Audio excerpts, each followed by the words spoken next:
처음 누군가를 향해 강한 원망을 품어본 시엄마 되는 입장입니다. 과거와 달리 요즘 같은 세상엔 어른에게 손에 입고 사는 젊은이들이 줄어들고 있는 추세가 아닙니까? 당연히 부당한 대우를 받을 경우에 젊은이들이 으쌰으쌰 들고 일어날 용기가 있다는 건 손뼉 쳐주고 싶은 부분이에요. 그런 용기 있는 젊은이들 덕분에 사회가 계속 발전하고 자유로워진 거라고 생각합니다.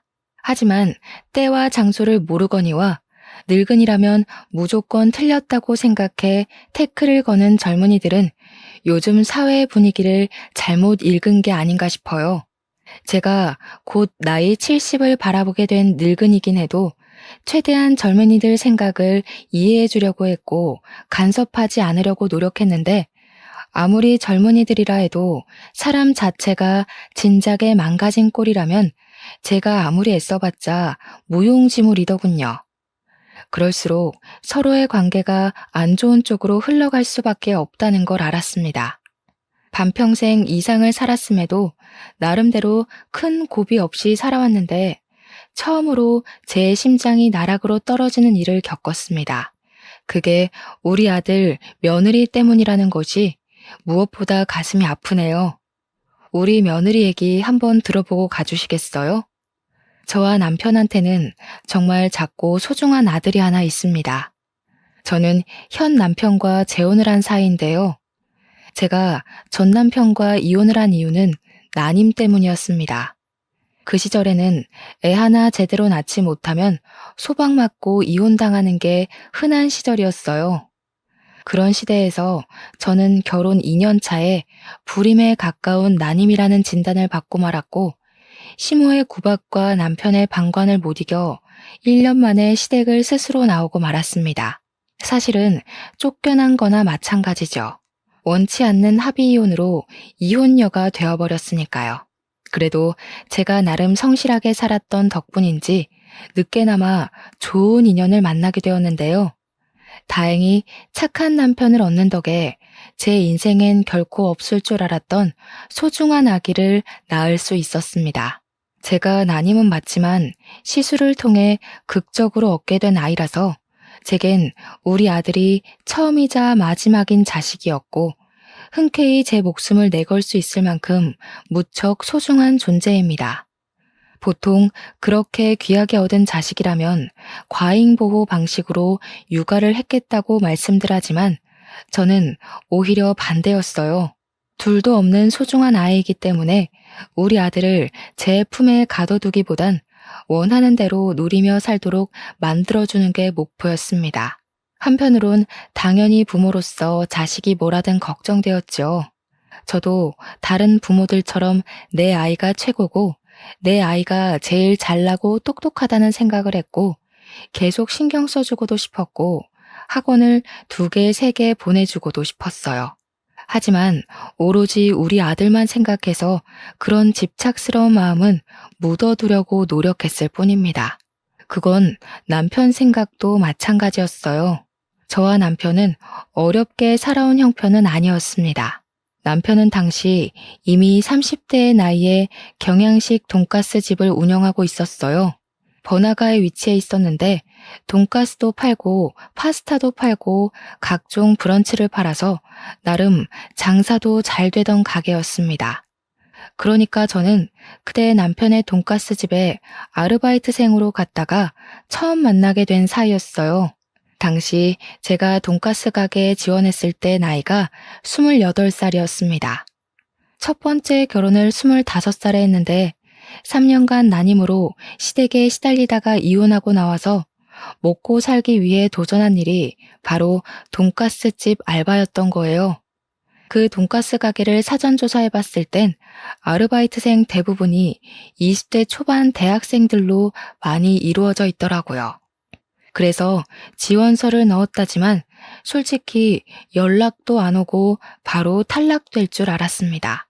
그런데 남편이 제게 흔쾌히 면접의 기회를 주었고 경력 없는 제게 일할 기회까지 준 거였어요. 남편은 정말 좋은 사장님이었습니다. 일한 지 한 1년 지났을 때는 제가 한번 남편한테 아무런 경력 없는 나를 왜 뽑아줬냐고 물어본 적이 있었습니다. 그랬더니 남편 하는 말이 가게 차리기 전 과거에 힘들었던 자신을 보는 것 같아서 저한테 동질감을 느꼈다고 하더라고요. 불쌍해서가 아니라 힘이 되어주고 싶었다고 했습니다. 자기도 남들보다 늦은 나이까지 가난에 허덕여서 제대로 뭘 하지도 못하던 사람이었는데 그때 자신에게 손길을 내밀어준 사람들을 잊지 못하고 계속 챙길 정도로 큰 힘이 되었다고 하더군요. 도움을 받아봤기 때문에 작은 도움이라도 뭐든 힘이 된다는 걸 알아서 자신도 누군가에게 그렇게 베푸는 사람이 되고 싶었다고 했습니다. 그런 남편의 마음이 정말 따뜻하게 와닿았어요. 이혼녀가 된 이후로 저는 제가 정말 별 볼 일 없는 존재라고 생각했거든요. 남편이 보여준 마음 덕분에 저도 모르게 감정이 많이 흔들렸는데 어느새 남편을 더 알아가고 싶고 계속 같이 있고 싶다는 생각이 들더군요. 정말 감사하게도 남편이 먼저 제게 호감을 표현해주는 덕분에 저희는 진지한 만남을 가질 수 있게 되었고 그 인연이 오래되어 제가 31살이 되었을 때 남편과 결혼을 하게 되었습니다. 저는 결혼 전에 남편에게도 난임 사실을 솔직하게 고백했어요. 남편은 그런 것 상관없다고 나만 보고 결혼한 거라서 아이에 대한 스트레스는 받지 말라고 하더라고요. 저의 난임 사정을 이해해준 남편에게 고마워서 저는 적극적으로 시험관을 알아봤습니다. 남편이 저를 좋아해서 그렇게 양보를 해준 거지. 사실은 아이를 원치 않는 게 아니라는 걸 눈치껏 알았기 때문에 저도 남편한테 노력하는 아내가 되고 싶었어요. 그 마음을 하늘이 알아준 건지 열심히 바라고 또 바란 노력 끝에 임신에 성공을 하게 되었습니다. 얼마나 기뻤는지 몰라요. 기뻐서 흘리는 눈물을 그 당시 처음이자 마지막으로 느껴보았습니다. 남편도 정말 많이 좋아해 주었어요. 제게 고생했다고 앞으로는 자기가 뭐든 간에 다 해주겠다며 또 고마운 마음을 표현해 주는데 그 순간 제 주위에만 꽃이 흩날리는 것 같았습니다. 요즘이야 관리만 잘하면 40대에도 아이를 낳을 수 있잖아요. 그런데 그 시절엔 제 나이 30이면 많이 늦은 노산이었어요.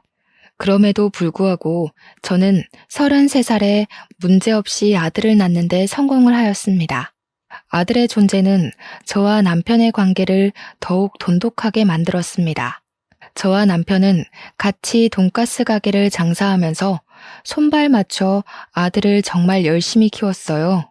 아들이 하고 싶다는 거 웬만하면 다 해주며 키웠는데도 신기하게 아들은 오냐오냐 크지 않았습니다. 오히려 초등학교 때부터 반장을 쭉 해오더니 고등학교 때는 전교 회장까지 하는 저희는 아들 보는 것만으로도 이미 효도받고 있는 셈이라서 아들한테 별다르게 원하는 것이 없었거든요. 그런데 제 아들 입장은 저희와 또 달랐나 봅니다. 저희는 생각지도 못했던 기특한 점이 하나 있었는데요. 아들이 어느 날 그런 말을 하더라고요. 자기는 경영 공부를 해서 남편 가게를 프랜차이즈화 시키는 게 목표라고 말입니다. 그 말이 괜히 한 소리가 아니라는 걸 아들은 차차 증명해 보였어요. 학원 필요 없다고 해서 보내지도 않았는데 대단하게도 혼자 힘으로 명문대에 합격했고 대학 가서 열심히 공부하면서 이것저것 혼자 뭘 알아보더니 장학금까지 모으고 있었더라고요. 아들이 말해주기 전까진 저희는 정말 몰랐습니다. 그리고 아들은 대학교 졸업하자마자 대기업에 바로 입사했고 월급으로 5년 동안 알뜰살뜰 돈을 모아 작은 건물을 매매해 돈가스집 2호점을 차렸습니다. 준비되자마자 대기업은 바로 퇴사를 했죠. 모든 걸 스스로의 힘으로 다 끝내놓고 저희에게 알려준 아들의 고백에 대견함을 느꼈지만 한편으로는 걱정도 되었습니다. 사실 저는 아들이 좀 더 안정적인 직업을 가졌으면 했거든요. 자영업은 수입이 불규칙적이잖아요. 대기업까지 붙을 능력을 갖고 있는 아들이 굳이 어려운 길을 가려고 해서 마음이 좀 불편했습니다. 그래서 아들을 설득할까 싶었지만 아들이 어릴 때부터 워낙 자기 아빠의 가게를 좋아하기도 했고 항상 입버릇처럼 프랜차이즈화 시키고 싶었던 목표를 가지고 있었단 걸 아니까 끝내 아들의 아까운 재능이 무산되는 걸 막지는 못했습니다. 남편도 저더러 아들 하는 일에 괜히 끼어들 생각하지 말고 잠자코 지켜만 보라면서 멀리서 응원해주는 게 부모 할 일이라고 하더라고요. 남편은 아들이 원하는 목표를 위해 혼자 고군분투하여 출발 지점까지 왔다는 것만으로도 너무 기특해 죽겠대요. 생각해보니 맞는 것 같더라고요. 부모한테 미천을 도움받지도 않고 혼자서 2호점을 차린 거잖아요. 역시나 제 걱정이 무색하게 아들은 음식 장사에 엄청난 소질이 있었습니다. 손님 다루는 태도도 능숙했고 무엇보다 메뉴를 개발해서 남편과 의논하는 솜씨가 참 놀라운 리더십이라고 봤습니다. 괜히 학창 시절에 반장 회장을 한 아이가 아니더라고요. 제가 봐도 제 아들이 너무 멋있어 보였어요. 팔불출엄이라서 그런 거라고 생각하실 수 있지만 적어도 제 눈에는 1분 1초도 허투루 살지 않은 아들이 놀랍기만 했어요. 아들은 일주일에 수십 가지 메뉴를 연구했는데 저희더러 시식해보라고 여러 번 찾아왔었거든요. 신기하게 저희처럼 나이 든 사람 입에도 전혀 부담 없이 맛있더라고요. 요리에 센스도 있고 요식업에 성공하고자 열정이 가득 찬 아들을 보니 남편 말이 맞는다는 걸 깨달았습니다. 우리 아들은 원래부터 알아서 잘하는 사람인데 제가 또 괜히 걱정을 했던 거죠. 저는 그 뒤로 남편처럼 멀리서만 아들을 지켜보며 응원했습니다. 그렇게 새로운 신메뉴부터 인기 메뉴까지 선보이다 보니까 1호점보다 홀 크기가 훨씬 작은 2호점 매출이 더 많이 나오는 지경에 이르렀어요. 아들이 오로지 혼자 이뤄낸 성과물이라서 얼마나 자랑스러운지 모릅니다.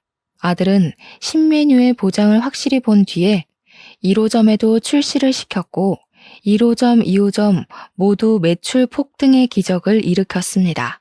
정말 대견하지 않습니까? 덕분에 남편은 그동안 찍어보지 못했던 매출까지 찍으면서 직원을 2명 더 구해야 하는 상황까지 왔어요. 저는 손님들에게 제 아들이 성공해서 부모 호강시켜준다고 엄청 자랑도 많이 했습니다. 우리 멋진 아들, 도무지 팔불출처럼 자랑하지 않고서는 못 배기겠더라고요. 아들이 이렇게만 지내주다가 좋은 사람한테 장가간다면 더없이 행복할 거라 생각했는데 아들이 장가를 가자마자 저는 제 인생 처음으로 낭떠러지 앞에 우뚝 서게 됩니다. 한 번도 속 썩인 적 없는 똘똘한 우리 아들한테서 정말 상상도 못할 큰 스트레스를 받은 적이 있었는데요. 정확히는 아들이 아니라 아들이 달고 온 혹 때문에 제가 뒤로 넘어갈 뻔한 일을 겪게 되었죠.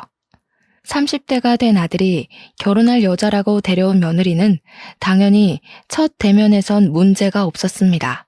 어머님 하면서 우리 아들처럼 사교성도 좋았고 젊은 사람같이 싱그럽게 애교도 곧잘 부렸어요. 딸 없는 서름을 그때 처음 느꼈을 정도로 며느리는 예쁜 짓을 많이 했습니다.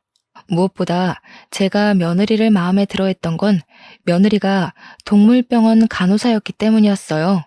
저와 남편은 결혼을 하면서 귀한 아들을 얻기 전에 새 식구를 둘이나 들인 적이 있는데요. 누가 남편 가게 앞 전봇대에다가 버리고 간 유기견들입니다. 당시 작고 하얀 개가 2마리 있었는데 병원에 데려가서 물어보니 둘 다 3개월 정도 된 아이라고 하더군요. 저희 부부가 손수 건강검진까지 시켜줬는데 다행히 저희가 빨리 발견해주는 덕에 건강에는 문제가 없었습니다. 문제는 그 강아지들을 버리고 간 주인이었어요. 치료나 검사는 마쳤지만 이 강아지들을 다시 전봇대 앞에 데려다 놓을 수가 없겠더라고요. 주인 전화번호가 있는 것도 아니었고요. 제가 차마 강아지들을 떠나지 못하고 있으니 고맙게도 남편이 먼저 저한테 키워보자고 제안을 먼저 해주었어요. 강아지들을 저희가 키우기로 한 이유는 저 때문이기도 하지만 제가 그날 남편에게 가게에서 프로포즈를 받은 날이기도 했거든요. 같이 마감하고 집에 가려던 차에 개들을 발견했기 때문에 뭔가 특별한 날에 주어진 선물 같은 존재라고 느꼈습니다. 그때만 해도 제가 난임이라서 애를 못 낳을 줄 알았거든요. 그래서 강아지들을 우리 자식들로 생각하며 키우기로 한 거였어요. 그런데 그 후로 기적처럼 아들이 태어났고 아들도 강아지들이랑 남매처럼 정말 잘 지냈습니다. 나이가 들어 무지개 다리를 건넌 개들이 낳은 새끼가 있었는데 며느리가 들어왔을 때는 그때 그 새끼들이 성견이 되어 있던 상태였어요. 며느리가 동물병원 간호사라니까 괜히 우리 강아지와 잘 맞을 것 같고 좋은 식구가 되어줄 것 같다는 생각이 들더라고요. 아들이 여자 보는 눈까지 좋아서 이렇게 동물의 진심인 며느리까지 들어왔구나 싶었습니다.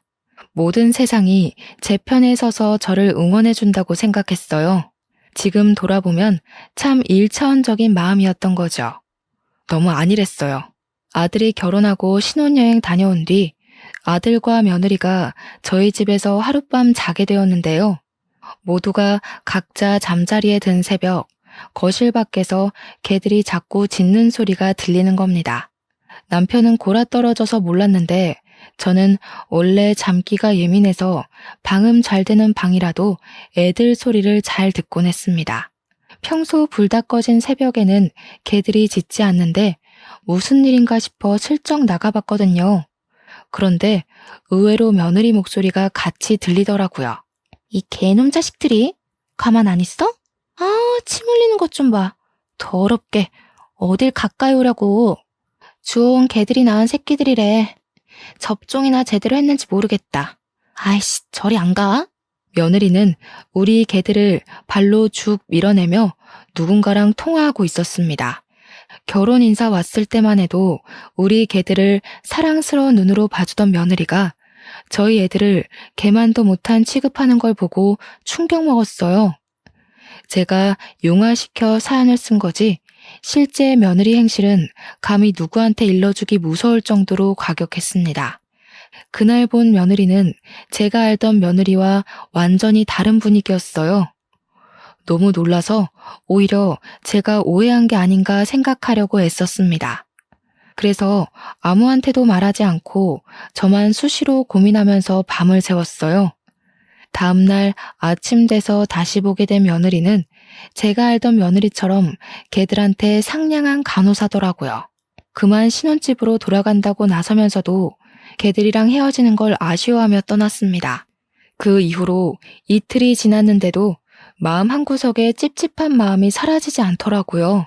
제가 한번 신경이 쓰이면 그 부분이 해결될 때까지 고심을 길게 하는 편이라서 결국엔 제가 직접 아들 가게에 방문을 했다가 아들한테 슬쩍 물어본 적이 있었어요.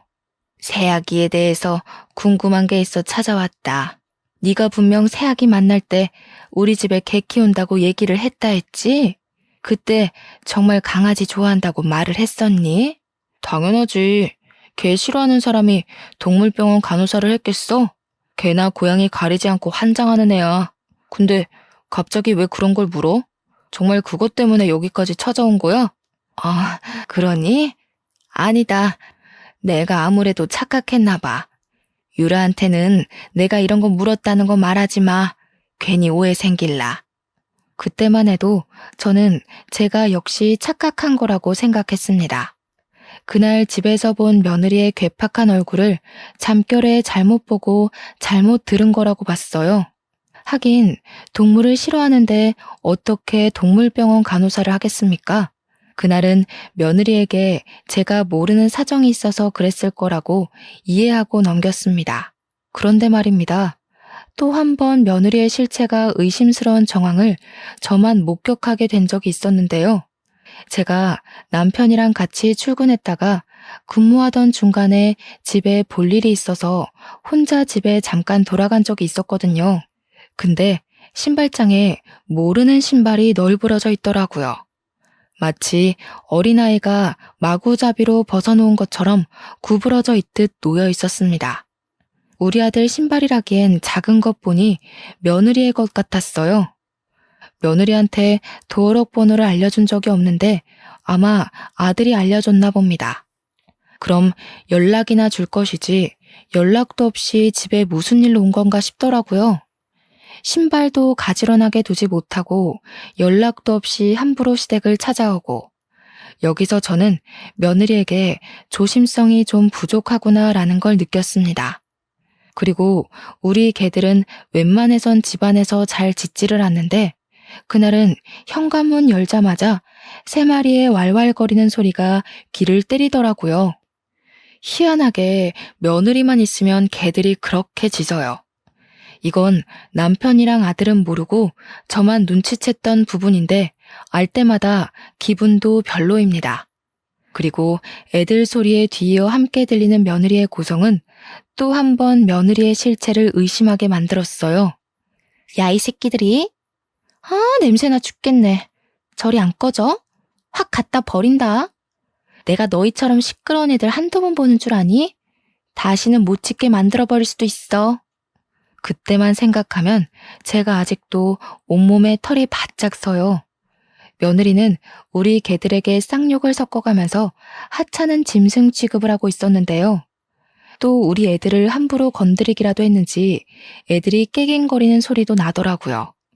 그 순간 심장이 벌렁거릴 정도로 너무 놀라서 다리가 후들거렸습니다. 며느리의 계속되는 욕지거리에 저는 얼른 신발을 벗고 안으로 들어갔어요. 주방에서 들리는 소리였고 가까이 가보니까 며느리가 냉장고를 뒤지면서 개들과 씨름 중이더군요. 어머나, 이게 뭔 난리야? 세아가, 너 거기서 뭐 하는 거니? 왜 연락도 없이 들어와서 남의 집 냉장고를 뒤지고 있어? 개소리 때문에 얼마나 시끄러웠는지 며느리는 제가 온 줄도 몰랐나 봅니다. 제 목소리에 돌아보더니 끽 소리를 지르며 눈을 동그랗게 뜨더라고요. 그러면서 금세 제가 알던 상냥한 며느리 얼굴로 돌변했습니다. 아, 어머님 언제 오셨어요? 남편 말로는 자기 좋아하는 반찬을 어머님이 만들어놨다고 나중에 가져가라고 하셨다던데. 제가 몸이 안 좋아서 오늘 반찬했거든요. 일찍 집에 가는 김에 그 반찬 챙겨가려고요. 그럼 그렇다고 연락이라도 했어야지. 사람도 없는 집에 들어와서 도둑고양이처럼 왜 그러고 있어? 게다가 너 아까 우리 애들한테 욕했어? 저는 어머님 아버님 출근하셔서 방해될까봐 연락 못 드린 건데 강아지 일은 오해세요. 개들이 자꾸 저를 물려고 하길래 놀라서 그만 말이 강하게 튀어나왔나 봐요. 놀랐다고 우리 개들을 내다 버리네 만에 그런 소리를 한 거야? 너는 동물병원 간호사라면서 개들 다루는 법도 모르니? 너희 동물병원에서는 애들이 말 안 들으면 막 그렇게 욕해? 유기할 거라고 겁박 주고? 말하다 보니 이전에 봤던 며느리의 모습까지 겹쳐 떠올라서 저도 모르게 며느리를 몰아붙였더라고요. 단지 그동안 며느리에게 경고하고 싶었던 말을 다 해버렸던 거였어요. 그런데 제게 은근히 대꾸 잘하던 며느리가 점차 변명거리가 없는지 갑자기 눈물을 보이는 거 아니겠어요? 이러면 제가 못된 시모가 된 입장으로 보이니 저야말로 좀 당황스러웠습니다. 그래도 제가 어머님 아들 배우자이고 며느리고 같은 식구인데 어떻게 걔보다 저를 못난 취급하세요? 너무해요, 어머님. 요즘 세상에서 어머님처럼 그렇게 며느리 갈굼하시면 꼰대 소리 들어요. 요즘은 인권이 워낙 중요한 시대라서 아랫사람이라도 조심히 대하셔야 된다고요. 훌쩍이던 며느리는 그대로 집을 뛰쳐나가 버렸습니다. 며느리가 서러운 마음에 그랬다는 건 알겠는데 발언 내용이 너무 기가 차서 한동안 자리를 뜨지 못하겠더라고요. 며느리가 울기까지 했으니 저는 당연히 그 일이 아들 귀에 들어갔을 거라고 생각했습니다. 아니나 다를까 아들이 퇴근 시간쯤에 우리 가게로 찾아왔어요. 역시 오자마자 며느리 얘기를 하는데 며느리는 제가 생각했던 것보다 더 우습게 상황을 설명해 놓았더군요. 엄마, 낮에 와이프랑 문제 있었다면서. 와이프 말로는 엄마가 마음대로 집에 들어온 거랑 걔들 때문에 섭섭하게 했다던데. 내 탓이야. 내가 대신 반찬 가져와 달라고 비밀번호 알려줬어. 그리고 걔 문제는 엄마가 오해가 좀 있었던 것 같아. 그 사람 엄마가 생각하는 그런 의도 아니었대. 나는 이제 도통 모르겠구나. 우리 개를 내다 버리네 만회하는 소리가 어떻게 들으면 오해일 수 있는 건지 이해가 안 돼. 간호사라면서 어쩜 그리 말을 함부로 한다니? 나도 세약이 이해해 보려고 많이 노력했다. 그런데 내 눈에는 세아가가 우리 애들 잡아먹을 것처럼 화내는 걸로 보이는데 어떡해. 오해야. 그 사람 내가 제일 잘 알잖아. 엄마랑 다투고 와서도 많이 반성하고 울었어. 강아지 문제는 내가 좀 더 대화를 해볼게. 아직 와이프가 서툴러서 그래. 엄마가 먼저 좀 봐주라. 앞으로 며느리한테 하고 싶은 말 있으면 그냥 자기한테 해달라는 아들의 부탁은 저를 더 갑갑하게 만들었습니다. 아들은 제 이야기를 귀 기울여 들어주었지만 내뱉는 답변은 계속 서로 오해를 했던 것 같다고만 했어요. 처음으로 아들과 대화하면서 벽을 느꼈던 순간입니다. 서운했으나 이해도 되었어요. 며느리의 그런 모습을 본 건 저밖에 없었거든요. 그러니 남편이랑 아들이 저를 위로해 주더라도 딱히 믿어주는 눈치는 아닐 수밖에요. 말했다시피 며느리는 제가 그런 모습을 목격하기 전만 해도 선녀처럼 여린 여자였으니까요. 그러나 꼬리가 길면 밟힌다고 며느리의 실체를 남편과 아들이 제대로 알게 된 일이 끝내 발생하고 말았는데요. 저희 개들이 감기에 걸렸을 때였어요. 폐렴 검사를 해봐야 될 것 같아서 아들 제안으로 며느리 병원에 맡긴 적이 있었습니다. 솔직히 저는 며느리 병원에 맡기는 것이 탐탁치 않았지만 아들이 직접 개들을 데려간 거라 어쩔 수가 없었어요. 아들은 며느리한테 개를 맡기고 바로 출근을 했고 며느리가 퇴근할 때 아들이 태우러 가서 같이 우리 집에 넣어주기로 약속이 되었습니다. 며느리 혼자만 저희 애들을 본다고 했다면 제가 끝까지 만류를 했겠지만 며느리 병원에는 보는 눈이 많기도 했고 또 아들이 일을 마치면 같이 개들이랑 있을 거잖아요. 그래서 못 믿어온 마음을 애써 숨기고 보내준 겁니다. 그런데 며느리는 제가 예상했던 것보다 훨씬 교활하고 개념이 없는 사람이더라고요. 요즘 젊은 사람들이 다 며느리 같은 건 아닐 텐데도 며느리 하나가 너무 센 존재였다 보니 젊은 애들 전부가 며느리처럼 이기적이고 악랄해 보이는 거 있죠? 개들이 도착해도 벌써 했을 시간인데 연락 주기로 한 아들은 계속 깜깜무소식이었는데요. 결혼하고 나서부터는 아들한테 괜히 부담되고 싶지 않아서 제가 먼저 전화를 잘 안 했거든요. 그런데 그날은 약속 시간에 너무 늦길래 오래간만에 아들한테 먼저 전화를 걸어보았습니다. 받자마자 아들 목소리가 안 좋다는 것이 바로 짐작되더라고요. 걱정이 되어서 무슨 일 있냐고 물어봤는데 뒤이어 아들이 하는 말은 저를 기절초풍하게 만들었습니다. 어떡해 엄마, 유라가 애들을 잃어버렸대. 지금 최대한 주위 둘러보고 있어. 추운데 괜히 나서지 말고 기다려줘. 애들 찾으면 바로 연락할게.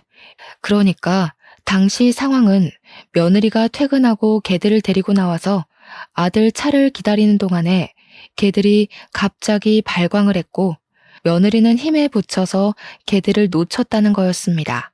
3마리의 개들이 순식간에 달아나 버리는 바람에 며느리 혼자서 그걸 감당 못해 결국 모두 잃어버렸다는 내용이었어요. 그 얘기를 듣고 얼마나 놀랐는지 모릅니다. 남들한텐 그냥 강아지일지 몰라도 제게는 단순한 반려견 수준을 뛰어넘는 가족이에요. 듣는데 내 애가 실종되었다는 말을 듣는 것처럼 가슴이 벌렁거렸다는 겁니다. 남편도 놀란 건 마찬가지였습니다. 저랑 남편은 오지 말라는 아들의 말을 외면하고 전화를 끊자마자 그 근처로 향했습니다. 제가 꼬여서 자꾸 나쁜 방향으로 생각이 드는 건지 모르겠지만 저는 애들이 사라져버린 게 며느리 탓으로 느껴지더라고요. 제 머릿속은 온통 며느리에 대한 분노로 차올랐습니다. 아들이랑 며느리가 있는 곳에 가까워질수록 제 마음은 점차 검게 물들어갔어요. 차에서 내리게 되었을 때는 이미 며느리를 탓하기 위해 마음을 먹어버린 상태였습니다. 그래서 며느리가 보이자마자 쫓아가 며느리의 멱살을 잡고 흔들었어요. 이 천벌 받을 년, 너 일부러 그랬지. 내 새끼들 못되게 구워 삼더니 일부러 버린 거지? 내가 언젠간 너 사고 낼 줄 알았다. 그래도 그동안은 너를 이해해보려고 해서 눈 감아 줬거늘. 기어이 네가 이런 식으로 나와? 그럼 나도 더 이상 넘어가 줄 필요가 없지. 왜 이러세요, 어머님? 제가 무슨 일부러 했다고 그러세요? 세 마리가 동시에 발악을 하는데 제가 혼자서 무슨 수로 개들을 다 붙잡아 두냐고요. 어머님 저번부터 자꾸 절 이상하게 오해하시는데 계속 이러시면 저 진짜 화낼 수밖에 없어요. 내가 오해를 한 건지 아니면 맞게 본 건지 그건 네 말만 들어선 모를 일이지. 만약 내가 정말 오해를 한 거라면 난 네 앞에서 무릎 꿇고 머리도 조아릴 수 있다. 그러는 넌 나만큼 떳떳하게 네 말에 책임질 수 있니? 왜? 연기한 게 너무 많아서 막상 내가 이렇게까지 나오니까 겁이 나? 저는 재혼을 하고 나서부턴 화라곤 내본 적이 없는 사람입니다. 그건 남편이랑 아들도 아는 사실이에요. 저더러 항상 힘나는 비타민 같은 존재, 잔잔한 안개꽃 같은 존재라고 칭찬을 했었으니까요. 그런 제가 목청 높여서 며느리를 다그치자 남편과 아들이 많이 놀란 듯 했습니다. 황급히 저를 말리며 진정시켰어요. 그 와중에 며느리는 제 엄포에 당황해서 아들 뒤에 숨고 난리를 부리더군요. 억지로 짜낸 눈물을 그렁그렁 매달고서 말입니다. 일단 애들 찾는 게 먼저라는 남편 말에 저는 뒤늦게 정신을 붙들고 주위를 샅샅이 뒤졌습니다. 아이들 이름을 부르며 지나가는 사람 붙잡고 물으며 사방팔방을 돌아다녔어요. 워낙 정신 빠져 있었던지라 저는 제가 울고 있는지도 몰랐습니다. 울면서 뛰어다니니까 나중에는 사람들이 무슨 일 있냐고 알아서 물어봐 주기도 하더군요. 하지만 당장 그날에 아이들을 찾는 건 실패하고 말았습니다. 너무 절망적이었지만 주저앉아만 있는다면 아이들 찾을 기회는 영영 사라질 테니 저는 정신 똑바로 차리고 매일매일 방도를 찾았죠. 제가 가게 일도 못 보고 아이들 찾는 데만 몰두하고 있으니 남편도 제 곁에서 손길을 보태주었고 아들이랑 며느리도 퇴근하면 저를 도와 실종 전단지라도 더 나눴습니다. 반드시 찾을 거라는 일념 하나만 생각하며 움직였는데 제가 무슨 짓까지 했냐면 거리에 주차된 블랙박스랑 주위 건물 CCTV까지 제발 사정하고 부탁해서 확인을 했어요. 도로 CCTV의 경우 경찰의 허가가 있어야 된다고 하길래 그런 것까지 알아볼 정도로 진심을 쏟아부었죠. CCTV를 확인할 때 남편은 제 곁을 지켜줬고 아들이랑 며느리는 출근 때문에 적정 시간만 돕다가 집으로 돌아간 상황이었습니다. 그렇게 확인한 CCTV 자료에서 저는 며느리 실체에 대한 확신을 얻은 셈이었고 남편은 생소한 며느리 모습에 굉장히 충격을 받았어요. 제가 확인했던 블랙박스, CCTV를 다 조합해보면 며느리가 우리 애들을 일부러 버렸다는 걸 쉽게 알 수 있었습니다. 카메라에 며느리 모습이 대거 찍혀 있었는데 며느리가 인도에서 나오더니 주위를 둘러보다가 개들을 도로 쪽으로 풀어버리는 거 아니겠어요? 그렇게 며느리에게서 해방된 개들은 도로를 막 뛰다가 차편의 위협을 받기도 했고 중구난방으로 방향까지 못 잡다가 건너편으로 사라져 버렸습니다. 다행히 차들이 신호를 받은 상태여서 2차 사고 위험은 없었어요. 그땐 아들이 며느리에게 당도하기 전이라서 그 사실을 알고 있는 사람은 저와 며느리뿐일 겁니다. 남편도 이제야 며느리의 진짜 얼굴을 알게 되었으니 충격이 클 테죠. 마치 제가 며느리의 실상을 처음 봤던 순간처럼요. 모든 걸 본 저와 남편은 며느리한테 나란히 화가 나서 이거 이대로 두면 안 되겠다는 생각을 했습니다. 우선 저희가 장사 자리를 너무 오래 비웠기 때문에 남편은 장사로 돌아가야 했고 나중에 아들을 따로 불러서 며느리가 일으킨 사건에 대해 논하기로 했습니다. 그리고 저는 아침부터 당장 며느리 동물병원으로 찾아갔습니다. 제가 동물병원에 등장하자 며느리가 좀 놀라더라고요. 그러더니 금세 저를 걱정하는 얼굴로 잠 좀 주무셨냐고 묻는 겁니다. 저는 거기다 대고 바로 귀싸대기를 날렸습니다. 사람들 눈도 신경 쓰지 않고 말입니다. 개만도 못한 년. 네 편 안 들고 개들 편 들어서 섭섭하다고 했니? 어떻게 너를 개보다 못한 취급하냐고 했어? 몰라서 물어? 네가 그런 취급밖에 못 받은 건 애초에 네가 개만도 못한 년이기 때문이야. 주워온 개라고 세균 취급하는 네가 어떻게 동물병원 간호사가 됐는지 모르겠네. 여기 직원들이랑 보호자들은 아니? 네가 지난밤에 우리 애들 유기시켰다는 거? 당시 시간이 아침이었던지라 방문자가 많았고 직원들도 다들 모여있던 차였는데 제 말을 듣고 모두가 놀라서 며느리에게 시선을 던졌어요. 당황한 며느리는 얼굴이 시뻘개져서 저를 어떻게든 끌고 나가려고 했습니다. 저는 그런 며느리를 밀치고 원장이라는 사람을 찾기 위해 이리저리 돌아다녔죠. 그리곤 원장실 한 곳을 들어가 의사 선생님한테 다짜고짜 CCTV를 보여주었습니다. 선생님, 여기 이 아가씨가 안고 있는 강아지 3마리를 어떻게 하는 걸로 보이세요?